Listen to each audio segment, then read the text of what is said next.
그리고 말씀드렸듯이 그 마음의 메커니즘 약술이라고 하는 이 자료는 우리 일단 그 자료만 드리고 넘어가는 거로 하고요. 오늘은 그냥 간단한 이야기 몇 가지를 좀 하려고 합니다.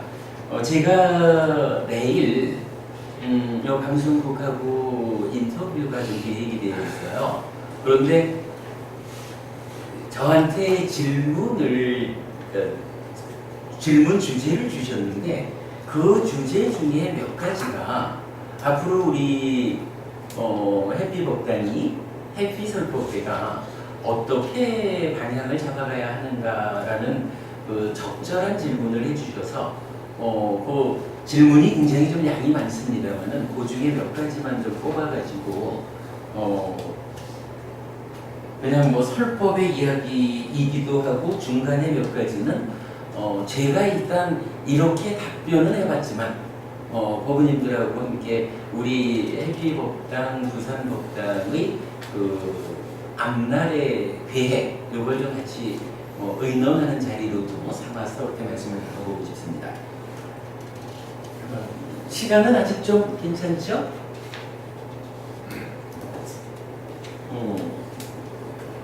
이제 한 30분 정도 이야기를 했네요. 조금 더 이야기를 하다가 쉬기로 하고요.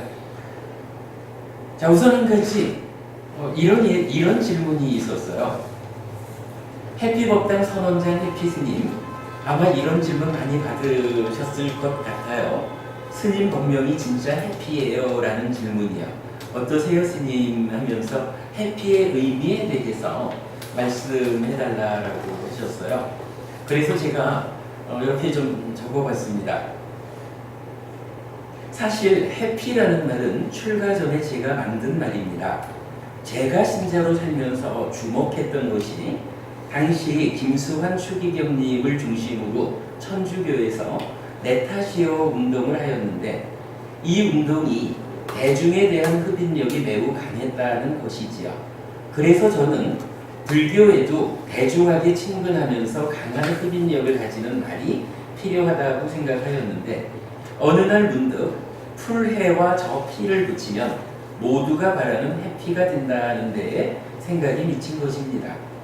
풀해는 알지보다 더 잘한다는 의미가 될 것이고 저 피는 연기법의 차유고 피유에서 이것과 저것, 즉 나와 너 가운데 너를 말하니 살아가면서 만나지는 모든 대상을 의미하게 됩니다.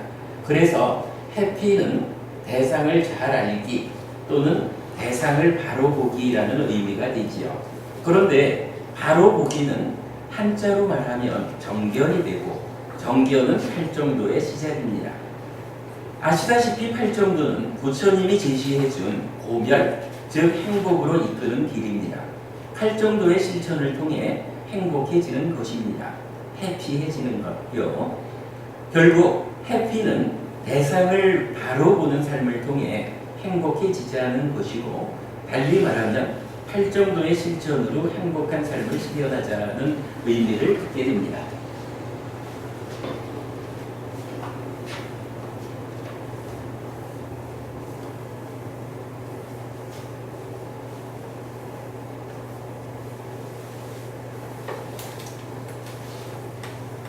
사실 제가 출가 전에도 늘 절에 다니는 사람이었고 늘 무언가 법회 활동을 하는 사람이다 보니까 당시에 천주교에서 이 네파시오라는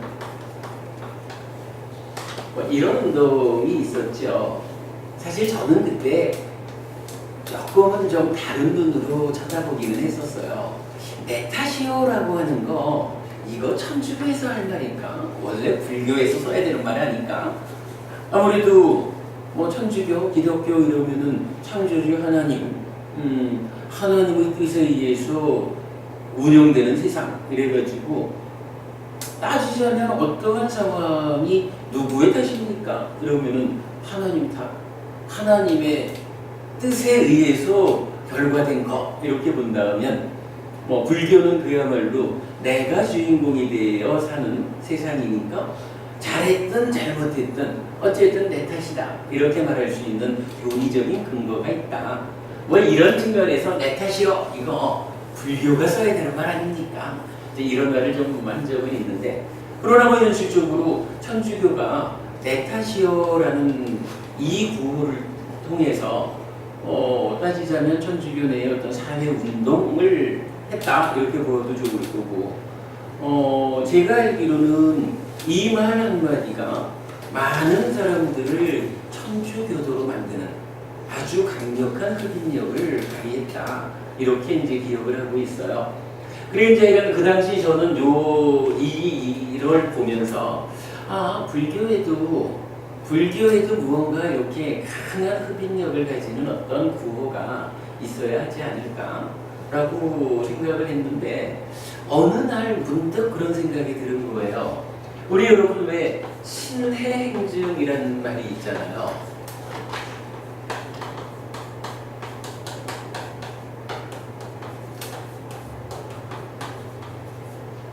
믿고 알고 실천해서 증득하는 요거를 사과라는 말로 표현을 하더라고요.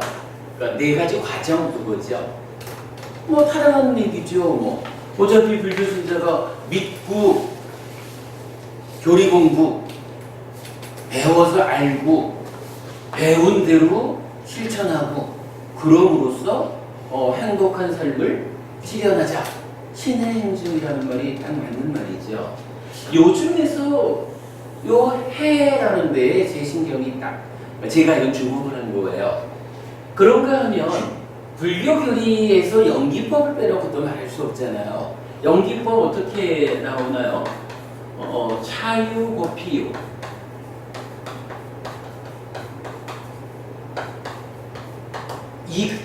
이것이 있으므로 저것이 있다. 정형부가 말이 네 가지로 나타나지만 일단은 여기서 요 피라고 하는 말이 딱 보였어요. 그래서 요 두 개를 딱 연결해 보니까 이게 발음이 이게 되는 거예요. 발음이 하여간 해피가 되더라고요. 그래서 불교 교리에 아주 중요한 두 가지를 묶어서 행복이란 말을 만들 수가 있구나 라는 데에 이제 제가 생각이 미쳤거든요. 그래가지고 제가 이건 뭐 출가 전에 요 해피라는 말을 만든 거예요. 그리고 놓고 보니까 그렇게 되죠. 자, 해라고 하는 것은 잘 배워서 아는 것 이런 의미라면, 피라고 하는 것은 이것과 저것 이런다면 나와 남, 너 이렇게 말할까요? 또는 그렇죠. 이것과 저것이면서 나라는 입장에서 보면 나와 너 이렇게 말할 수 있는 거죠. 그래서 요 피라고 하는 것은 남이다 너다 라는 쪽에서 대상이라고 하는 의미를 부여하게 되었죠. 그래서 이렇게 놓고 보니까 여기서 생겨나는 해피라는 것은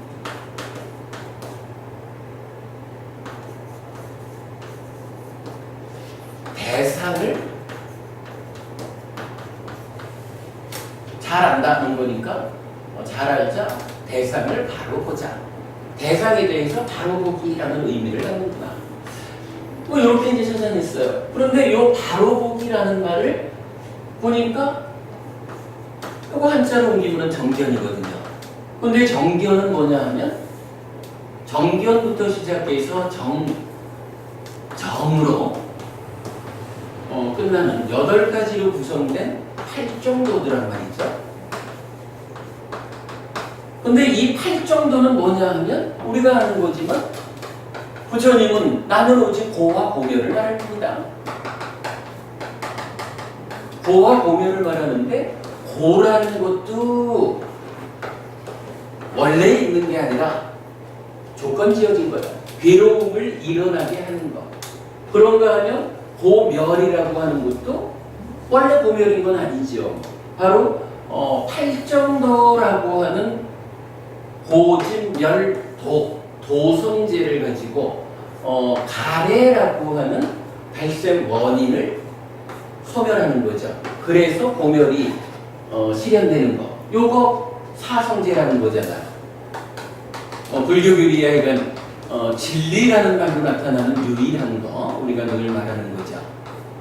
뭐 이렇게 해피라는 말이 이렇게 쭉 연결이 되는데 그러다 보니까 결국 할 정도는 고멸, 괴로움의 소멸, 요거 행복이라고 우리가 부르고 요 행복이라는 거 그래서 이거 뭐 명사형으로 해피니스 아니냐 이렇게 말을 하겠지만 해피고 뭐 이런 연결관계를 보여줘요. 그래서 그렇구나. 요 해와 요 피를 연결하면 팔 정도의 정견이 되고 팔 정도는 행복을 만드는 길이고 그렇다면 해피라는 거 어떻게 표현할 수 있을까? 우리말로 해피라고 부른다 하면 이것이 기본적으로는 팔 정도의 정견에 해당하는 해피가 될 거고 이러한 바로보기 정견은 행복을 결과맺는 것이다. 이런 의미를 갖게 되죠. 그럼 이건 달리 말하면 뭔가요? 팔 정도를 실현해서 행복한 삶을 실현하자. 이런 의미가 되는 거죠. 이제 방금 읽어드린 것이 그 내용입니다. 제가 약간 어떻게 이런 부분을 발견했는지 모르지만 하여간 문득 신의 행증의 해와 차유고 피유의 피를 연결하니까 바로 보기, 정견을 통해서 행복해지자. 팔 정도의 실천을 통해서 행복한 삶을 실현하자라는 그런 의미로 해피라는 말을 만들게 된 거죠. 약간 뭐 내일 있을 인터뷰의 첫 번째 주제가 해피 뭐라 하셨죠? 스님 법명이 진짜 해피예요? 하면서 해피의 의미에 대해 말해달라 라고 해서 이렇게 정리를 해봤어요. 여러분 약간 우리가 해피 먹당이고 해피 설법회를 진행하고 있고요. 뭐 다양하게 공부의 과정을 통해서 사실은 하고자 하는 거 한마디로 말하면 바로 이렇게 해피해지는 일을 위해서 해피 먹당, 해피 설법회에서 우리가 함께 공부하는 것이다. 해피라는 의미를 이렇게 이해하는 것이 좋겠다 하는 측면에서 이제 첫 번째 주제였고요. 자, 그 다음에 이제 두 번째 질문으로 가보겠습니다. 아무리 물질적으로 풍족해도 마음이 편안하지 않으면 행복할 수 없을 텐데요. 마음, 내 것이긴 하지만 이 마음을 제대로 이해하기란 여간 어려운 일이 아닌 것 같습니다. 그래서 마음 특강이라는 강의 제목을 들었을 때 귀가 솔깃해졌는데요. 마음 특강이란 무엇인가요? 그러니까 인터뷰 자체가 마음 특강을 되돌아보는 측면에서 인터뷰를 하게 되었거든요. 제가 이렇게 답했습니다. 근본경전 니까야를 꿰뚫는 하나의 정신이 있다면 삶의 현실에 대한 통찰이라고 저는 말합니다. 그렇다면 나의 삶이라는 현실 위에서 산다는 것은 무엇입니까? 해피설법회에서는 삶을 마음이 몸과 함께 세상을 만나는 이야기라고 설명하고 있습니다. 그 가운데 몸보다는 마음이 훨씬 더 나아 인체하면서 삶을 이끌어가고 있다고 하면 적절한 이해일 것입니다. 마음이 몸을 이끌고 어떻게 세상을 만나는가에 따라 나는 괴로울 수도 있고 행복할 수도 있다는 정도의 의미가 됩니다. 그래서 마음은 중요합니다. 바르게 알아야 하는 것이지요. 그야말로 내가 해피하기 위해서 말입니다. 마음에 대하여 또는 마음이 몸과 함께 세상을 만나는 이야기를 가장 잘 알려줄 수 있는 스승이 있다면 누구일까요? 그러니까 우리 스승 이야기 최고의 스승은 누굴까? 부처님입니다. 이 부분은 놓치면 안 될 이야기죠. 저는 부처님이라고 합니다. 부처님 살아서 45년간 설하신 가르침의 모금, 즉 근본경전 니까야가 전해주는 부처님을 통해 마음을 배우고 마음이 몸과 함께 세상을 만나는 테크닉을 익힐 수 있다면 불교 신자로서는 최선의 삶을 실현하는 것이라고 하겠습니다. 마음 특강은 이렇게 두 가지 주제로 진행하였습니다. 한 가지는 마음이 무엇인지, 마음이 몸과 함께 세상을 만나는 과정은 어떠한지, 요거는 이제 마음의 메커니즘 12형태 이렇게 되겠죠. 그 과정에 어떤 문제가 있어서 괴로움이 생겨나고 어떤 방법으로 그 문제에 대처할 때 괴로움이 소멸하는지의 주제입니다. 요거는 이제 수행 이야기가 될 거고요. 우리 법회를 특징 짓는 것으로 사람들은 교리의 도식화를 말하는데, 부처님 가르침이 삶의 현실에 대한 통찰 위에서 설해지다 보니 약간의 지식만 가지고도 이 주제를 그림으로 그려낼 수 있었던 것이지요. 이 그림을 마음의 메커니즘이라고 이름 붙였는데, 부처님이 알려주는 삶의 이야기가 이렇게 정확하게 설명되고 시각적으로 그려질 수 있다는 점에서 눈을 크게 뜨게 됩니다. 두 번째 주제는 삶의 테크닉입니다.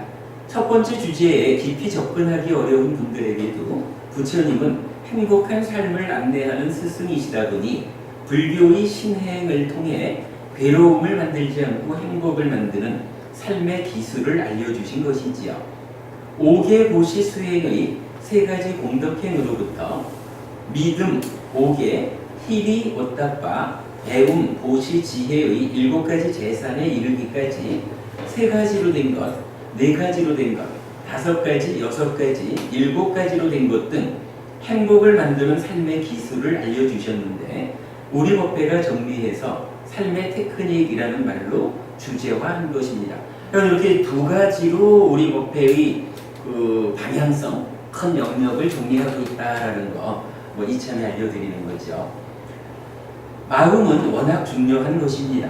마음을 어떻게 이해하느냐에 따라 삶이 달라지는 것이지요. 마음 특강은 이렇게 인류 역사상 가장 훌륭한 스승이신 부처님께서 알려주는 마음을 바르게 배워 삶을 향상으로 이끄는 공부입니다. 이것이 삶의 현실인 것이지요. 마음은 절대 추상적인 것도 아니고 설명할 수 없는 것도 아닙니다. 부처님의 의지에 바르게 공부해서 어긋남 없이 마음을 알아야 한다고 말씀드리고 싶습니다. 이게 이제 두 번째 주제였고요. 이제 세 번째, 근본경전 니까야를 통해 우리 마음을 만나보는 시간인데요. 니까야에 대한 소개도 부탁드립니다 하셨어요. 이렇게 답했습니다. 35세에 부처를 이루고 80세에 돌아가실 때까지 45년간 부처님께서 많은 사람들과 대화하신 기록을 경, 숫다라고 하는데, 전승과 공부를 위해 경을 분류하고 모아놓은 것을 니까야라고 합니다. 경전 모음인 것이지요. 500명의 아라한들이 부처님 열반 후 3개월 후에 시작해 7개월간 경전을 편집하는 작업을 하는데 제1차 결집이라고 합니다. 이 결집을 통해 율장과 사부 니까야가 편집되는데, 길게 설해진 경전 모음인 디가 니까야, 중간 길이의 경전 모음인 마지막 니까야, 주제별 경전 모음인 상류타 니까야, 그리고 전승해야 할 경전들 가운데 나머지 경전을 주제의 숫자별로 분류한 모음인 안구따라 니까야의 사부 니까야가 대표가 됩니다. 니까야에 대해서 간략하게 설명했고요.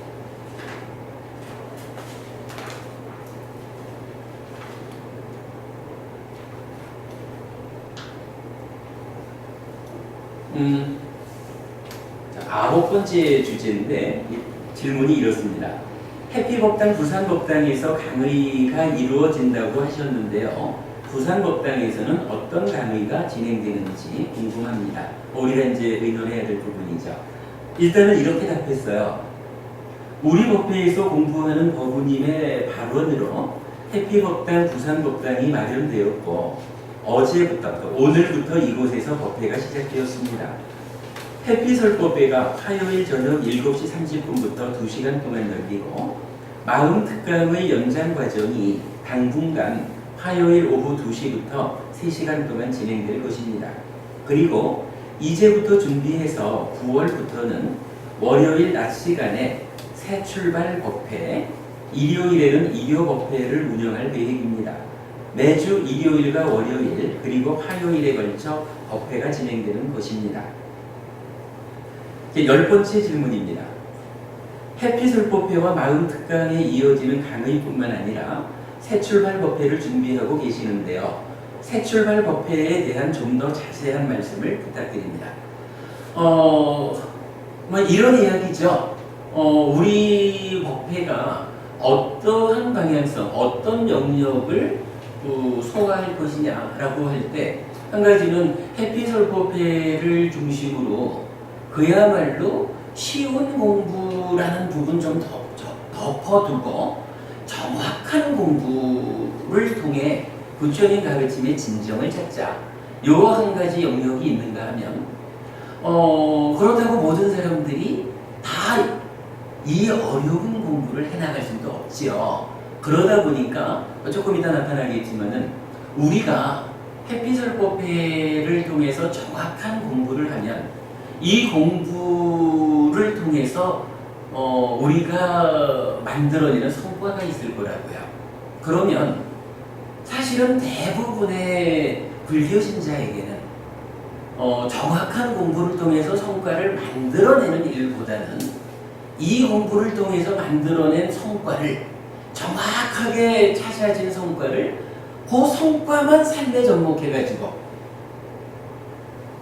일상의 삶을 바르게 살아서 행복한 삶을 실현하는 이 부분도 사실은 불교 안에서 그 비중을 작게 말할 수 없는 거잖아요. 이 두 가지 측면을 이제 우리가 해나가야겠다. 이제 이런 측면에서 사실은 이제 새 출발 법회라고 하는 새로운 이름의 법회를 제가 지금 이제 구상하고 있는 거죠. 그랬더니 이제 방송에서 새 출발 법회라고 하는 것이 참 좀 신선하다. 이 법회를 좀 설명해 달라. 이렇게 질문을 하신 거예요. 제가 이렇게 답했습니다. 위에서 마음 특강의 교재로 소개한 독성집 요의의 서문삼아 적은 글의 일부가 새 출발 법회를 적절하게 설명해 줄 것 같아서 옮겨보겠습니다. 한편 삶은 마음이 몸과 더불어 세상을 만나는 이야기입니다. 이 이야기를 잘 풀어내면 행복할 것이고 잘못 풀어내면 괴로울 것입니다. 그런데 최근의 현상을 보면 과학 또는 서양 철학 등 학문들의 성취가 매우 높다는 것을 알 수 있습니다. 삶 또는 마음에 대해 심도 있고 설득력 있게 설명하는 것입니다. 삶의 문제의 해석에 있어 웬만해선 불교적 견해로서 반박하기 어려운 불교와는 다른 견해를 제시하고 있는 것입니다. 에고, 경쟁자의 실력이 감당하기 어려울 만큼 향상되었다면 더 늦기 전에 우리도 비장의 무기를 꺼내야 합니다. 비장의 무기를 꺼내고 나를 겨루어 최선의 대응을 해야 합니다. 안 그러면 불교 무용론이 나타날지도 모를 일이기 때문입니다. 그렇다면 불교가 가진 비장의 무기는 무엇입니까? 부처님입니다. 부처님 가르침의 진정입니다. 부처님께서 살아계신 동안 직접 설하신 가르침을 가르침 그대로 바르게 해석하여 불교 공부에 바른 이정을 세울 때 그것이 어떤 것이든 부처님과 다른 삶의 해석의 오류를 지적하고 불교로서 대안을 삼을 수 있게 될 것입니다. 니카야로 니카야를 풀어 부처님 가르침의 진정에 접근하는 공부 해피설법회를 통해 마음의 메커니즘을 정립하고 12용기를 재해석하는 작업을 진행하고 있습니다. 근본경전 니카야를 꿰뚫는 하나의 정신인 삶의 현실에 대한 통찰 위에서 이루어지는 공부입니다. 자, 여기까지가 이제 독성집 요의 여기에 있는 말이죠. 그렇습니다. 이런 일을 하고자 하는 것입니다. 그런데 이런 일, 해피설법회의 공부는 사실 좀 어렵습니다. 정확함을 추구하다 보니 만날 수밖에 없는 어려움이라고 할 것입니다. 하지만 해피설법회의 성과를 불교 신자의 일상의 삶에 적용하는 일은 어렵지 않습니다. 이런 예를 들 수 있습니다. 몸과 마음이 함께하여 내가 되지만 물질은 몸이 기능이 다해 죽을 때 따라 죽지 못하는 마음이 매 순간의 행위를 조건으로 변화한다는 현실을 바르게 알면 윤회 없음을 주장하지 못하고 본질적 자아에 의한 윤회도 주장할 수 없습니다. 단견과 상견을 모두 극복하고 부처님이 알려주는 연기적 삶의 현실로서의 윤회를 이해하게 되는 것입니다. 예를 들어 지금 이런 이야기는 우리가 해피설법회를 통해서 정말로 심도 있게 정확한 공부를 통해서 우리가 잘 정리한 우리 삶의 현실, 우리가 연기하는 마음이 몸과 함께 윤회하는 것이 우리 삶의 현실이다. 이 부분을 우리가 잘 정리해낸 거잖아요. 그러면 이렇게 정리했다라는 것은 이제 누구와 어떠한 대화를 할 때 우리 사는 거요 윤회 없다고 말하면 안 됩니다. 공부를 해보니까 윤회하는 게 맞습니다. 부처님은 우리 삶을 윤회한다고 알려줍니다. 그런데요, 그 윤회 사람들이 말하는 인도에서 온 거요 이렇게 말해도 안 됩니다. 힌두교가 말하는 아트만의 윤회, 상나가정적인 윤회, 요거하고는 다르게 윤회하는 그 마음이 매 순간 행위를 조건으로 변화하는, 그래서 연기하는 마음이라는 거. 이래서 무아적인 마음이 연기하는 것이 우리 삶의 현실입니다. 이런 결과만을 딱 꺼내놓는 일은 사실은 어렵지 않을 수가 있다는 거죠. 그 결과를 만들어내는 일은 어렵지. 이어서 그러면 삶의 기준이 바뀝니다. 어떤 행위가 옳은 행위인지의 기준이 바뀌는 것입니다. 살아서도 나에게 이익이 되고 죽어서는 더 좋은 삶, 하늘의 삶이 이어지게 하는 그런 행위가 올바른 행위인 것으로 결정되는 것입니다. 물론 그 끝은 해탈하여 열반을 실현하고 윤회에서 벗어나는 것이지요. 그럴 때 5계를 지키는 삶, 10선업으로 사는 삶, 8정도를 실천하는 삶이 이런 의미에서의 올바른 행위가 되는 것입니다. 어떠한 교리적 접근에 의해서 우리 삶이 이렇게 단견도 아니고 상견도 아닌 연기적인 윤회하느냐까지를 모른다 해도 일단 우리 삶이 이러한 삶입니다 라고 알려진다면 우리 사는 방법이 우리가 이렇게 말하는 거잖아요. 윤회 그런 게 어딨어? 이렇게 믿는다면, 즉 단견을 가지고 있다면 사실은요 죽을 때까지 들키지만 않을 수 있으면 칼로 찔러 죽이고 그래도 내가 갖고 싶은 거 갖는 게 맞지, 5계를 지키면서 이게 현실적으로 타당성이 없을 수 있거든요. 그러나 정확한 공부의 성과로 우리가 정리해내기를 이러한 연기적인 윤회, 이 부분을 제 공부를 통해서 받아들일 수만 있으면 참으로 나는 살아서도 나한테 이익이 되어야 하지만 죽은 다음에 더 좋은 삶을 이어지게 하는 그러한 행위를 해야 하는 거구나 라는 삶의 기준이 생기잖아요. 그럴 때에 부처님은 5계를 지켜라, 10선업으로 살아라, 또는 8정도를 실천하는 삶을 살아라, 이렇게 알려주시는 그것이 바로 이러한 기준을 충족하는 길이다, 방법이다. 이렇게 되면 이제 공부를 어떻게 하면 되나요? 5계가 뭔지 배워가지고 5계를 지키는 삶을 살아가면 기본적으로 불자로서의 신행의 출발이 되잖아요. 10선업을 배워서 10선업을 행하는 사람이 되고 8정도를 배워서 8정도에 의해서 업을 제어하고 삼매를 성취하는 이런 삶을 지향해 나가면 되는 거죠. 요거 해피설법회에서 심도 있는 어려운 공부에 동참하지 못하더라도 그러나 이러한 삶을 살아가는 불자가 된다면 그 자체로서 한 영역의 한 영역에서 삶을 향상으로 이끄는 올바른 신행이 되죠. 이런 측면. 새 출발 법회는 불교가 가진 비장의 무기를 일상의 삶에서 활용할 수 있도록 안내하는 법회입니다. 어려운 공부 과정의 성과를 활용하는 법회이기 때문에 정확하면서도 쉬운 불교의 진행을 지시하게 될 것입니다. 앞에서 말씀드린 삶의 테크닉이 중심이 되고 실제로 삶을 바꾸기 위한 수행을 지도하는 법회가 될 것입니다. 뭐 이런 이야기죠. 우리가 이런 마흔특강의 참석 자격에서도 그 얘기를 했지만 우리 쉬운 공부 아닙니다. 정확한 공부이니 정확한 공부를 위한 마음가짐을 가지고 오십시오.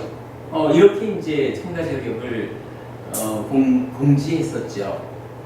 앞으로 우리가 해피솔법회를 통해서 어쨌든 쉬움을 지향하기보다는 정확함을 지향해서 성과를 내는 이 공부를 포기할 수 없는 거잖아요. 그런데 그렇다고 해서 우리가 그 한 가지 일만을 해서 되겠느냐? 그래도 좀 더 많은 사람들이 정확하면서도 쉬운 가르침을 제공받아가지고 삶을 향상으로 이끄는 그러한 불자의 신행을 안내하는 일이 해피법당에서 그건 우리 할 일 아닙니다 라고 배제할 수 없다는 거. 이것은 우리가 반드시 해야 되는 일이겠죠. 바로 새출발법회라는 이름으로 우리가 이거 방금에 그렇게 표현이 되었어요. 정확하면서도 쉬운 불교의 신행을 지시하자. 그죠? 이 두 가지를 다 포함해서 그 성과를 활용하자라는 측면으로 주목을 해보니까 정확하면서도 쉬운 불교 신행을 쉽게 하자라고 해가지고 그저 부처님이 가르쳐 주신 행복으로 나아가는 길과는 전혀 다르게 가서 열심히 기도하는 것으로 불자의 삶을 삼는다거나 열심히 49제를 지내는 것으로 불자의 삶을 산다든가 이거하고는 다르죠. 우리가 지난번에 예를 들어서 불교적인 제사 방법이 무엇입니까? 라고 했을 때 실질적으로 나의 삶에 이익과 행복을 가져오는 그러한 삶이 제시가 되는 거잖아요. 이런 다양한 방법으로 해피설법의 공부의 과정에서 만들어내는 성과를 잘 활용해서 많은 사람들이 정확하면서도 쉬운 신행으로서 행복한 삶을 실현할 수 있는 안내자가 되는 그 일 우리가 포기할 수 없는 일이다. 그 일을 새출발법회에 담았다. 이제 이렇게 설명하고 있는 거죠. 새출발법회는 이미 불교 신자인 분들을 위한 법회이기도 하고 아직 불교 신자가 아닌 분들을 위한 법회이기도 합니다. 정확하면서도 쉬운 가르침에 의지해 삶을 향상으로 이끄는 생활 법문이 중심이 되고 초보자를 위한 교리 공부의 기능도 포함하게 될 것입니다. 이랬어요. 그러니까 새출발법회 기본적으로는 해피설법회의 성과를 활용해서 정확하고도 쉬운 신행을 안내하자 이러한 법회인데 이 법회에는 그럼 누가 올 것입니까? 이미 불교 신자인 분들만을 위해서 올바른 신행을 안내할 것입니까? 아니면 아직까지 불교 신자 아닌 분들에게 올바로 부처님을 만나는 창구가 되어주는 그런 역할까지를 할 것입니까? 아무래도 우리 두 가지를 다 해야 되겠지요. 요렇게 그 새출발 법회라고 하는 우리가 지금 모색하고 있는 새로운 법회 하나를 설명을 해봤어요. 자, 여기까지 말씀드리고 조금 쉬었다가 이어지는 주제를 좀 보기로 하죠. 자, 이어서 아까 하던 이야기를 조금만 더 보겠습니다. 이 재밌는 이야기가 하나 나타나요. 11번째 질문인데요. 얘가 질문도 좀 많이 하셨어요.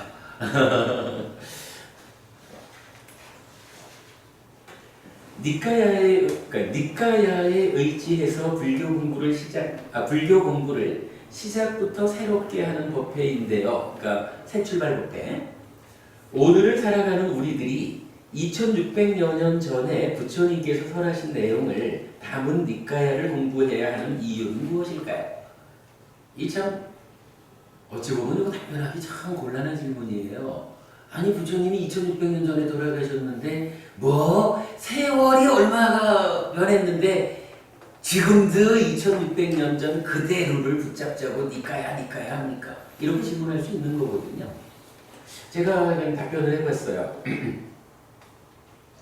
그러니까 니까야를 공부해야 하는 이유가 되죠.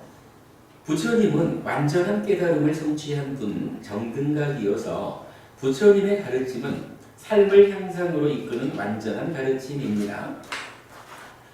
완전하다는 것은 더 이상 발전할 수 없다는 것을 말합니다. 그래서 부처님의 제자인 우리들은 가르침의 발전을 모색해야 하는 것이 아니라 잘 배워 알고 아는 대로 실현하는 삶을 살아내야 하는 것입니다. 불교는 부처님이 법을 설함으로써 이미 완성된 것이기 때문에 우리가 2600년의 시간을 뛰어넘어 부처님에게로 직접 닿을 수 있다면 그것이 최선의 공부 방법인 것입니다.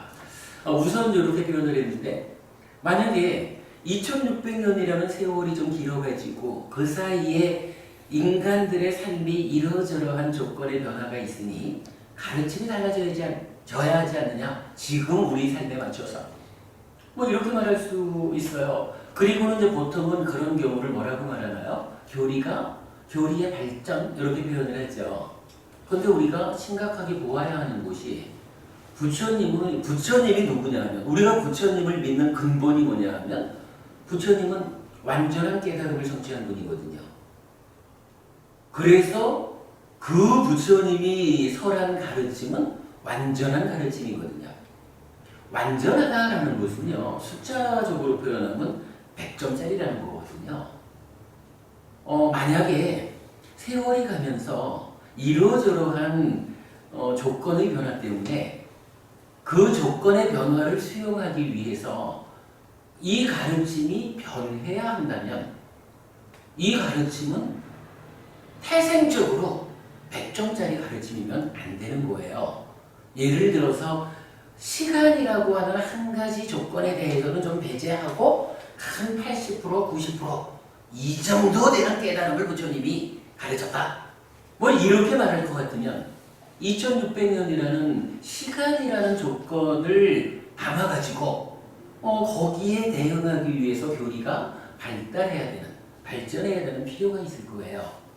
근데 만약 불교가 그런 가르침이다라고 하면 불교 자체가 정의가 달라져야 돼요.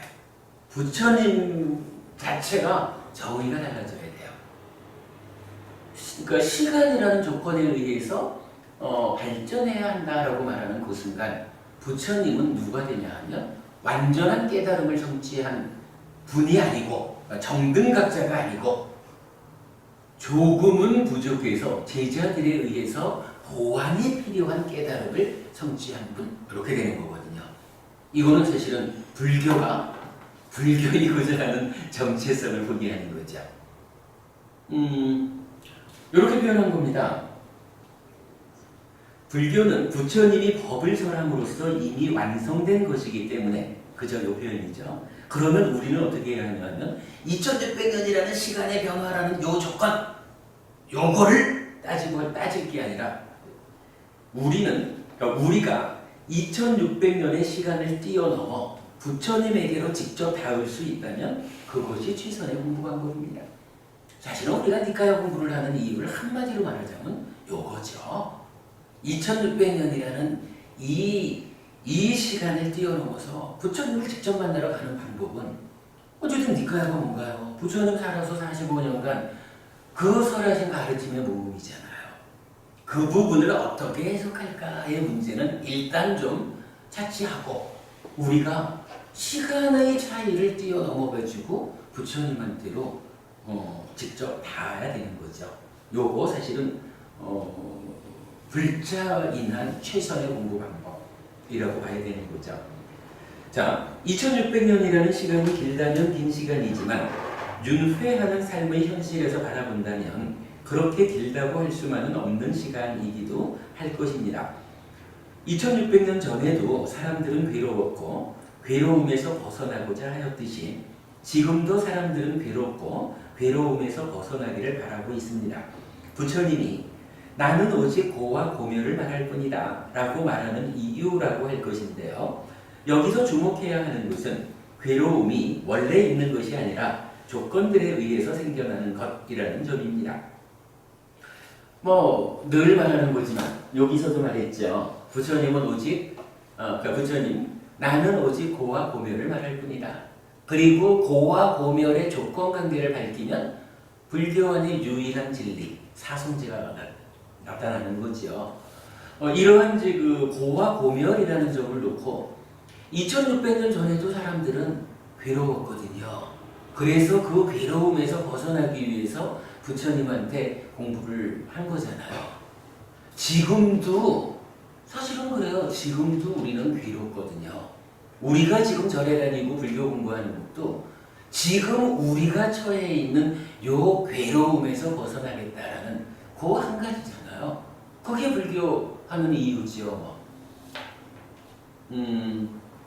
그렇게 말하는 거예요. 그리고 하여간 여기서 주목해야 하는 거, 이 괴로움이 조건 지어진 것이다. 이렇게 이제 조금 이야기를 넘겨봤어요.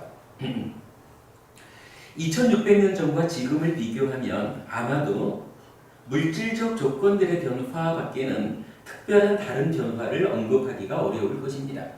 그러니까 2600년 전에 살던 사람들이나 지금 우리의 삶이나 따지고 보면 그간 과학이 발전하고 이래서 우리 삶에 관여하는 다양한 조건 중에 물질적인 것이 달라졌다. 이렇게 보아야겠죠. 일단 그 얘기입니다. 오히려 과학과 교육의 덕분으로 고에 대한 자각과 고멸을 지향하는 바람으로의 인지 능력은 발전하였을 것입니다. 2600년 동안 분명히 물질적인 조건의 변화가 있는데 여기에 사실은 우리가 주목해야 되는 중요한 변화가 하나 더 있다는 거예요. 2600년 전에 그래요. 과학이 지금만큼 발전하기 전이니까 아마도 과학적인 접근에서 뒤떨어졌을 거고요. 교육이라는 것이 문맹률이 몇 프로쯤 됐을까요? 99% 안 됐을까요? 과학과 교육이라는 이 두 가지 측면에서 보면 물질적 조건의 변화만큼이나 참으로 큰 변화가 우리가 세상을 인지하는 능력이 요거는 사실은 표현하면 물질과 반대되는 정신적인 거 이렇게 말하면 되겠죠. 물질의 변화가 있다라고 해도 또한 그만큼 정신적인 측면 나의 인지 능력이라고 하는 조건도 변했다는 거죠. 이렇게 두 가지로 일단 찝어본 거예요. 완전한 가르침인 불교는 2600년 동안 생겨난 물질적 조건들의 변화 때문에 그 가치가 빗발하지 않는 것이고 인지 능력의 발전이라는 조건의 변화 때문에 니카야 공부를 위한 더 나은 환경이 조성되었다고 오히려 역설적으로 말할 수도 있을 것입니다. 사람들은 아니 그 2600년 전 옛날 이야기를 놓고 니카야 합니까? 지금 니카야 공부할 때입니까? 이렇게 말할지는 몰라도 이렇게 조건적인 측면에서 들여다보면 물질적인 조건의 변화에 물질적 조건 변화라는 것은 이렇게 표현했죠. 불교라는 이 완전한 가르침이 물질적 조건들의 변화 때문에 그 가치가 빗발릴 그런 정도의 가르침이 아니라는 거예요.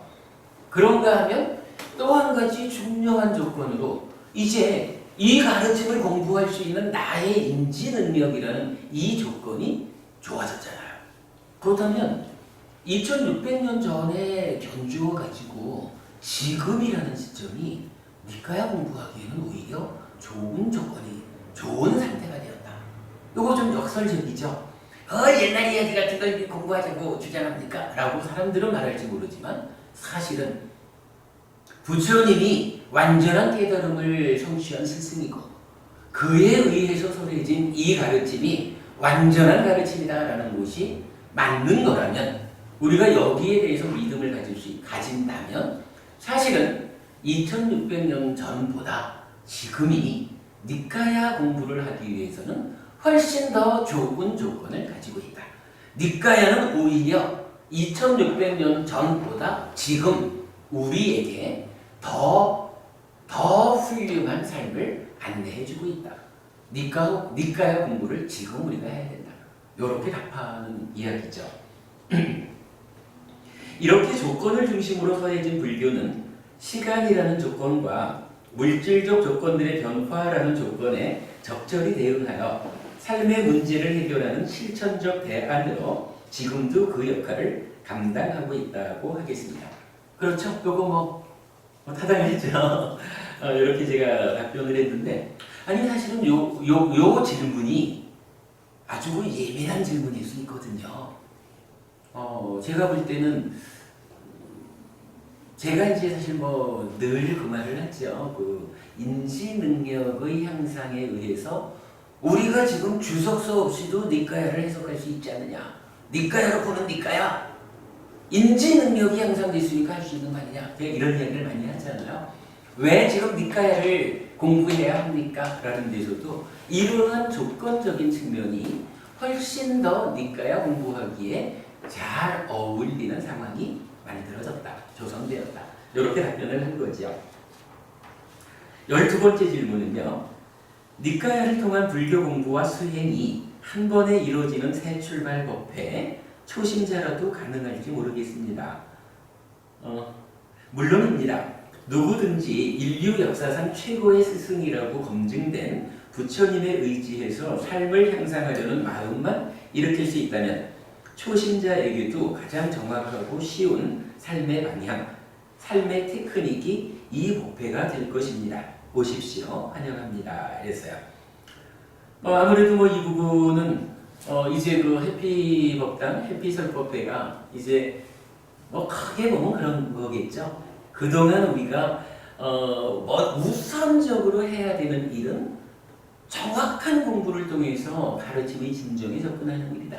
이것을 해내지 않고는 사실은 우리가 어떠한 일을 할 수 없을 것이다 라는 부분에서 여러 해 동안 외길로 이 일을 왔다면, 그러다 보니까 함께 공부하는 법원님들이 숫자적으로 치면 서울대구 부산 세 군데 법회를 다 합쳐가지고도 그저 낮 저녁 합히면은 5-6번씩 법회를 해도 총 인원이 20명도 채 안 되는 그런 상태로 우리가 몇 년 지나왔지만, 그래도 다행히 아직 완성된 거는 물론 아니죠. 우리가 이제 장기적으로 해나가야 되는 일입니다만은, 그래도 그간의 그런 과정을 통해서 이제 무언가 조그마한 성과라도 낼 수 있게 되었다. 그렇다면 이제 이 성과를 활용해서 많은 사람들에게 정확하면서도 쉬운 불교를 제시하는, 이제 이쪽으로 해피법당, 해피설법회의 제2의 영역을 출발해야 할 때가 된 것이 아니냐, 그런 이야기죠. 결국 이런 초심자에게도 가장 정확하고 쉬운 삶의 방향, 그거라는 대표적으로 삶의 테크닉 이런 말로 우리가 표현하고 있죠. 그러고 보니까 그래요. 우리 공부를 마음의 메커니즘이라고 하는 하나의 성과로 그간 표현을 했다면, 이제 삶의 테크닉이라고 하는 또 다른 중심 단어가 하나 생겨났다. 이렇게 봐도 되겠죠. 초심자도 환영한다라고 말했고요. 그 다음에 14번째 질문인데요. 출가를 하지 않더라도 제가지자로서도 얼마든지 수행을 이어갈 수 있고 깨달음을 얻을 수 있을 텐데요. 방송 듣고 계신 분들에게 전하고 싶은 말씀이 있다면 해주십시오 하셨어요. 저는 불교가 어렵다고는 생각하지 않습니다. 다만 삶이 어려운 것이지요. 어려운 삶이라는 현실의 문제 위에서 괴로움은 갈수록 줄어들고 행복은 갈수록 늘어나는 향상하는 삶을 살고자 한다면 삶이 요구하는 수준의 해법이 제시되어야 할 것입니다. 마치 대학 수준의 문제를 초등 수준의 해법으로 풀고자 하면 공부는 쉽겠지만 풀어지지 않는 것이고, 공부의 과정은 힘들다 해도 중고등 과정을 거쳐 대학 수준의 문제를 풀 수 있는 능력을 갖추면 비로소 풀어지는 것과 같다고 해야 합니다. 그래서 수행을 위해서도 깨달음을 위해서도 중요한 것은 능력을 갖추는 일입니다. 그리고 불교 신자라면 당연히 그 능력을 부처님에게서 갖추어야 하는 것이고, 근본 경전 니까야가 바로 그 역할을 하는 것이라고 알아야 할 것입니다. 경전이 말하는 대로 배워 알고 경전이 알려주는 기법에 의한 수행을 통해 실현해야 하는 것입니다. 만약 경전을 바르게 이해하고 경전이 알려주는 그대로 수행할 수 있다면 그것은 부처님에게서 직접 수행을 지도받는 것과 같다고 해도 좋을 것입니다. 요거 우리가 늘 말하는 거죠.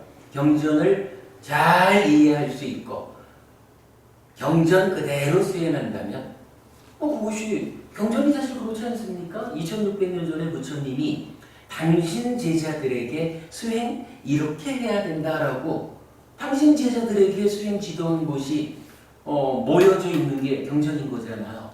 그렇다면 우리가 지금 그 경전을 조금 이따 우리가 대념적인 이야기를 좀 하려고 하는데 부처님 수행을 1차적으로 가장 잘 알려주는 경전이 대념적용인 거야. 다 알잖아요. 그렇다면 우리가 이 대념적용을 잘 이해해서 경이 말하는 그대로 수행해낼 수 있다 하면 그야말로 2600년 전에 부처님이 당신 제자들한테 수행을 지도한 그와 동일한 방법으로 우리도 수행을 하는 거죠. 그러면 우리가 부처님에게서 직접 수행을 지도받고 있다라고 말하는데 어려움이 없는 거죠. 요거 사실은 주목해야 되는 이야기지요. 한마디로 정리하겠습니다. 경전 공부를 통해서 능력을 갖추십시오. 요게 이제 제가 불자도 수행을 할 수 있지 않느냐. 지금 방송 듣는 분들에게 전하고 싶은 말씀 이래 했어요. 그래서 저는 그러니까 그 전하고 싶은 말씀을 한마디로 정리하겠습니다. 경전 공부를 통해서 능력을 갖추십시오. 그렇게 이제 한 말씀 한 겁니다. 이어지는 약간의 질문은 이제 넘어가고요. 마침 이제 이런 그 적절한 질문이 있어서 제가 좀 답한 것을 말씀드렸고요. 요 중에 이제 특히 해피법당, 부산법당이 어떠한 법회 계획을 가지고 있습니까? 라는 질문에 대해서 제가 답한 부분, 또 그 가운데 새 출발 법회는 무엇입니까? 라는 데 대해서 제가 설명한 부분, 이런 부분들 좀 우리가 일단 좀 기억해 주시고 요 카페에 지금 정리돼 올려져 있거든요. 보셔서 다음 주쯤에는 우리가 한번 좀 구체적인 의논을 했으면 좋겠다 하는 생각이고요.